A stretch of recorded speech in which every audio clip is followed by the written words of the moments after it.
नमस्कार दर्शकों, मैं हूं आपके साथ इशिका यादव। आप देख रहे हैं अभय न्यूज का 9 अगस्त मंगलवार दोपहर का बुलेटिन। तो चलिए देखते हैं शहर की कुछ खास खबरें। इस बुलेटिन के प्रायोजक है आरके डेवलपर्स। शानदार घर खरीदें अब अपने बजट में।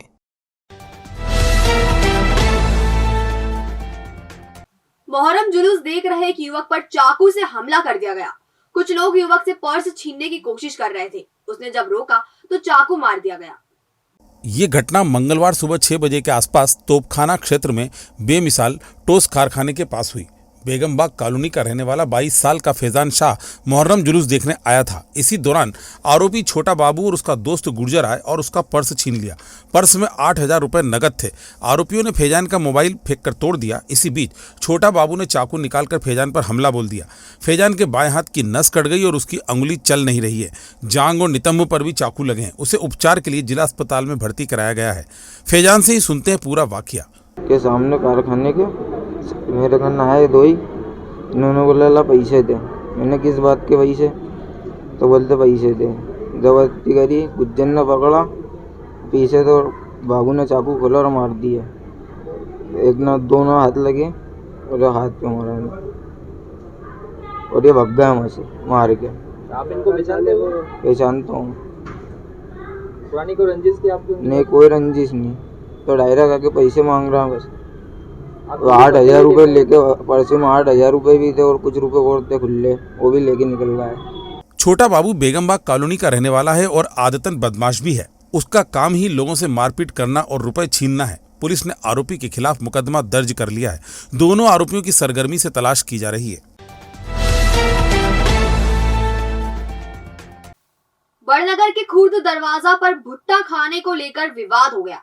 इसमें एक अधेड़ को लाठी, डंडे और पाइप से पीटा गया। हादसे में वह बुरी तरह घायल हुए हैं।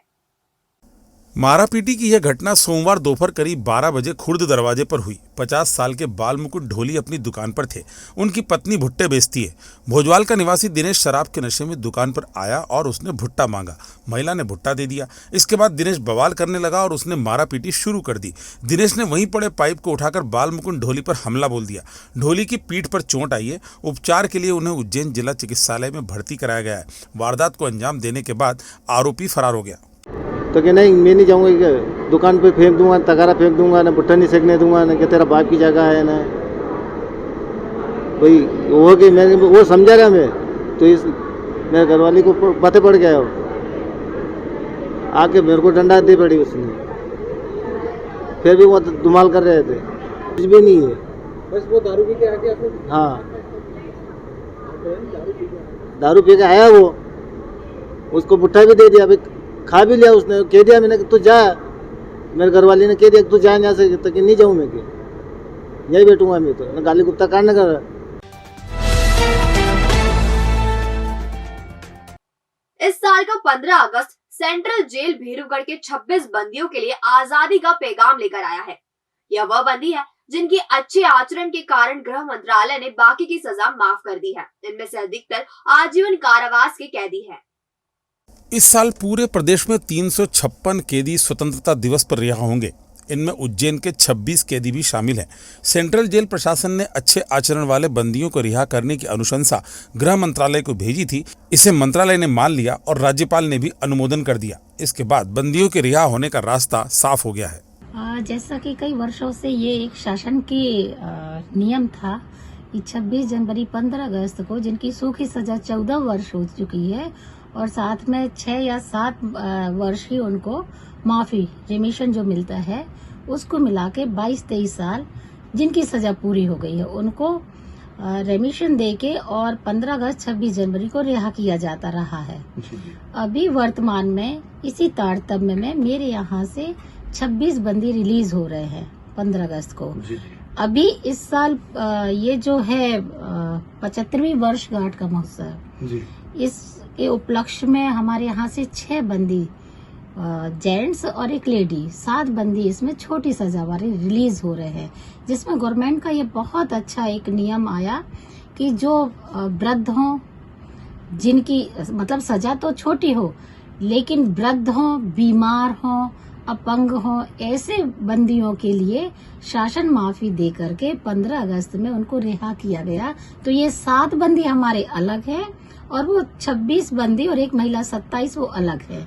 ऐसे अपने यहाँ भैरवगढ़ जेल से रिहा हो रहे हैं। तो शासन की मैं अपने बंदियों की तरफ से आभारी हूँ कि इतनी अच्छी जो पॉलिसी बनाई है। ऐसे अपने यहाँ भैरवगढ़ जेल से रिहा हो रहे हैं। सोमवार रात कोयला फाटक क्षेत्र में बाइक और बुलेट की भिड़ंत में पति पत्नी घायल हो गए। दोनों को उपचार के लिए अस्पताल में भर्ती कराया गया है। 204 अमन नगर छोटी मायापुरी के रहने वाले चंद्रशेखर बोरासी और उनकी पत्नी प्रिया बाइक से सरदारपुरा में रहने वाले पिता से मिलकर अपने घर को लौट रहे थे। वह कोयला फाटक क्षेत्र से गुजर रहे थे। इसी दौरान उनकी बाइक को सामने से बुलेट क्रमांक MP 12 MP 9786 के चालक ने सामने से सीधे टक्कर मार दी। हादसे के बाद चंद्रशेखर और प्रिया जमीन पर गिर पड़े और राहगीरों ने उन्हें उठाकर अस्पताल में भर्ती कराया। प्रिया के हाथ और पैर में चोट आई है, जबकि चंद्रशेखर का बायां पैर फ्रैक्चर हुआ है। दोनों का उपचार जिला अस्पताल में चल रहा है। पुलिस ने बुलेट चालक के खिलाफ मुकदमा दर्ज किया है, उसकी तलाश की जा रही है। मैं अपने घर से जा रहा था सरदारपुरा से मायापुरी, एक सामने बुलेट गाड़ी आई, वो टक्कर मार के चले गई बहुत जोर से। कितनी बजे घटना हुई है? जी 9:30-10 के बीच के बात है। हम भी गाड़ी पे थे, वो सामने भी वो बाइक वाला भी गाड़ी पे था। मौके पे से भाग गए क्या? हाँ, मौके से भाग गए।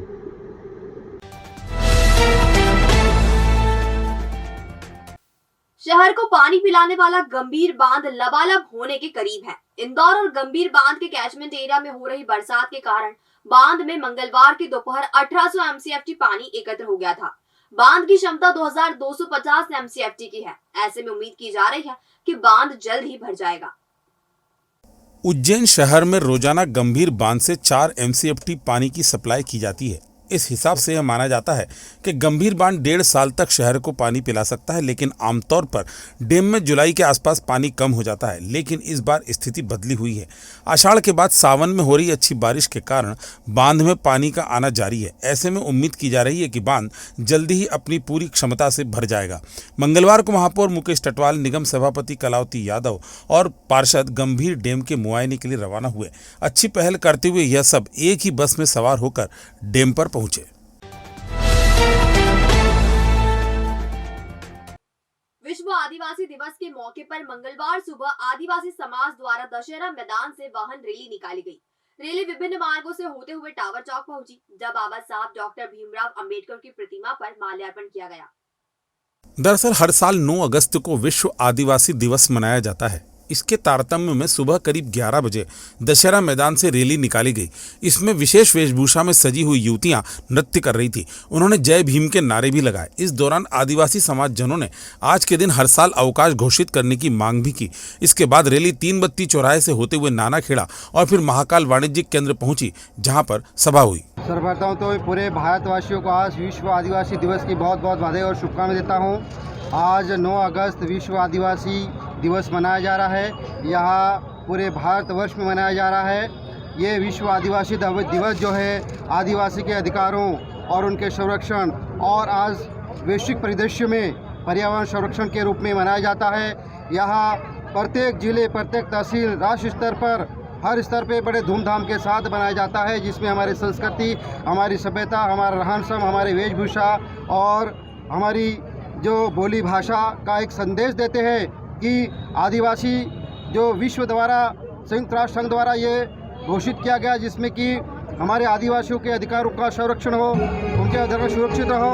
इन्हीं बिंदु को लेके आज पूरे भारतवर्ष में विश्व आदिवासी धूमधाम के साथ मनाया जा रहा है।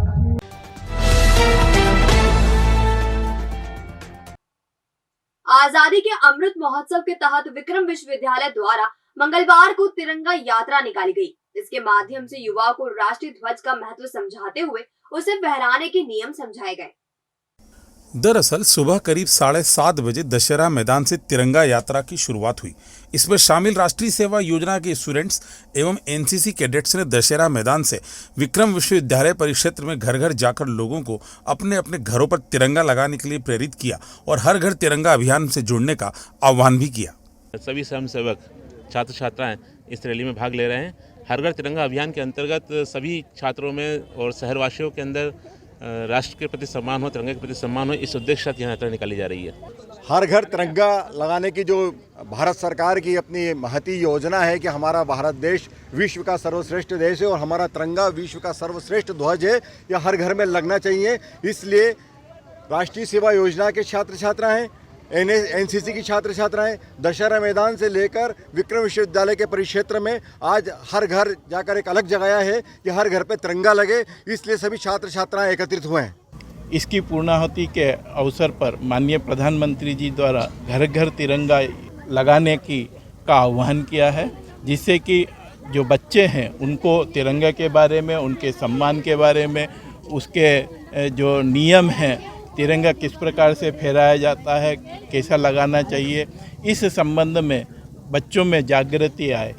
एक आह्वान माननीय प्रधानमंत्री जी द्वारा, माननीय मुख्यमंत्री जी द्वारा किया गया है और उसी के तहत उच्च शिक्षा विभाग के द्वारा विद्यार्थियों से यह आह्वान किया गया है कि वे तिरंगा के बारे में जानें। एक पुस्तिका का प्रकाशन किया है, वे तिरंगे के बारे में जानें, तिरंगे के अधिनियम को समझें और घर घर तिरंगे को लगाकर हमारे भारत के सम्मान को किस प्रकार से है वो हम देखें। इसलिए यह तिरंगा यात्रा निकाली गई है। स्कूल से एनसीसी अधिकारी doctor Kiran Sharma 10 MP battalion, मेरे एनसीसी के कैडेट्स राष्ट्रीय ध्वज को घर घर तक जन जागृति के लिए, जन साधारण भी हमारे झंडे के महत्व को जाने, इसलिए घर घर में आज गए हैं और ये अलख जगाया है।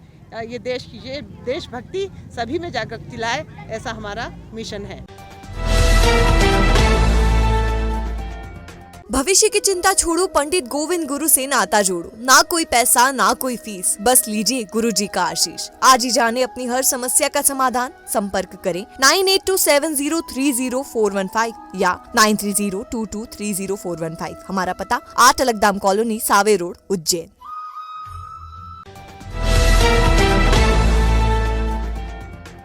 तो आपने देखा हमारा बुलेटिन, ये आपको कैसा लगा, इसका फीडबैक हमें हमारे कमेंट सेक्शन में जरूर दीजिएगा।